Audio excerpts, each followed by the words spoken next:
Hello everyone, welcome back to my channel The Nomad Nurse भाभी। आज हम discuss करने वाले हैं रिगार्डिंग, जैसे कि हमारा चैनल है about our profession nursing. Guys, आज हम डिस्कस करने वाले हैं हमारे नर्सिंग के कोर्सेज़ के ऊपर।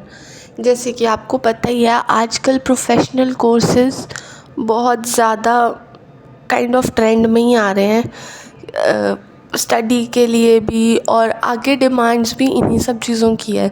तो उन प्रोफेशनल कोर्सेज़ में से एक कोर्स है हमारा नर्सिंग का। सबसे पहले तो नर्सिंग आप सबको पता ही है, जो भी हेल्थ केयर प्रोवाइडर हैं, जो हमारे हॉस्पिटल्स में, क्लिनिक्स में, कोई भी सेक्टर्स में रिगार्डिंग हेल्थ जो काम करते हैं, वो होती हैं नर्सिंग। तो सबसे पहले तो मैं आपको ये बताती हूँ, जो आजकल के बच्चे हैं वो अभी तक भी बहुत सारे कोर्सेज़ को गलत चूज़ कर लेते हैं आफ्टर 10th और आफ्टर 12th। क्योंकि उनको नॉलेज नहीं होती प्रॉपर। तो इसलिए सबसे पहले तो मैं आपका ये डाउट क्लियर करूँगी आज। हमारे पास 3 टाइप के कोर्सेज़ होते हैं स्टार्टिंग में, आफ्टर 10th और आफ्टर 12th। सबसे पहले होता है अपना ANM, auxiliary nursing and midwifery. ये जो कोर्स होता है, ये आपका मैटरनल हेल्थ, जैसे mother and child care, gynae, इन चीज़ों से रिलेटेड होता है। कम्युनिटी हेल्थ, कम्युनिटी एरियाज़ में जो कम्युनिटी सेंटर्स हैं, PHCs हैं, प्राइमरी हेल्थ केयर सेंटर्स, इन सब के लिए जो होते हैं। वैक्सीनेशंस, जैसे आजकल चली हुई हैं आंगनवाड़ी सर्विसेज, हॉस्पिटल में भी वैक्सीनेशंस होती हैं, उन सब के लिए। ठीक है। जो अपना ये ANM का कोर्स है, ये आफ्टर 12th होता है, किसी भी स्ट्रीम के बाद। ठीक है। इसके स्कोप्स क्या क्या हैं? आप कम्युनिटी सेंटर्स में काम कर सकते हो, NGOs में, आजकल बहुत NGOs चल रहे हैं, डी एडिक्शन का और STDs का, और मतलब कम्युनिकेबल डिसीज़ेज़ के बहुत सारे NGOs हैं आज के टाइम में। उनका क्लिनिक्स, कोई भी प्राइवेट क्लिनिक्स खोले होते हैं घर के आसपास या किसी में, उनमें भी आप काम कर सकते हो। होम केयर, अपना जो घर पे जैसे कोई बहुत ओल्ड पेशेंट है, उनकी केयर करना, मतलब सारी जो भी नर्सिंग केयर होती है वो प्रोवाइड करते हैं होम केयर में। ठीक है। इसके बाद का क्या स्कोप आता है आपका? ANM के बाद हम करते हैं GNM। ये हमें करनी ही पड़ती है, वही अपना 3 साल की। तो आते हैं अपना GNM के ऊपर। जो GNM है, इसकी फुल फॉर्म है जर्नल नर्सिंग एंड मिडवाइफरी। जो हमारी GNM है, इसके ये 3 साल का कोर्स है। इसके बाद हम रजिस्टर्ड नर्स कहलाएंगे। हमारे पास लाइसेंस होगा दैट पर्टिकुलर स्टेट का, जिस भी स्टेट से हमने अपनी नर्सिंग GNM पास आउट की है। इसमें हम क्या क्या करेंगे?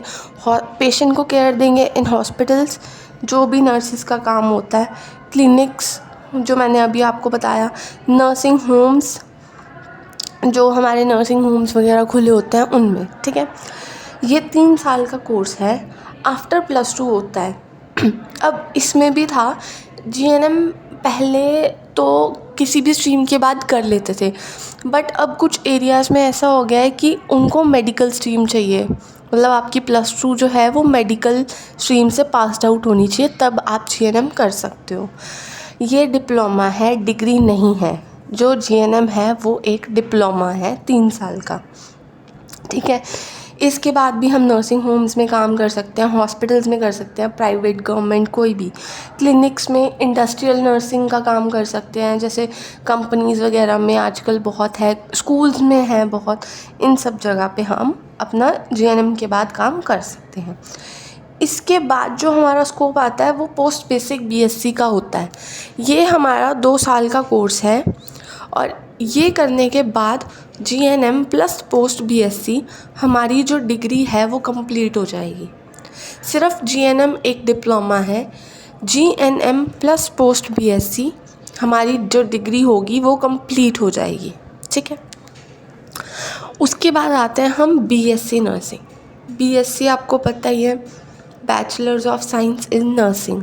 इसके बाद भी हम क्लिनिकल नर्सिंग कर सकते हैं, क्लिनिकल प्रैक्टिसेस कर सकते हैं।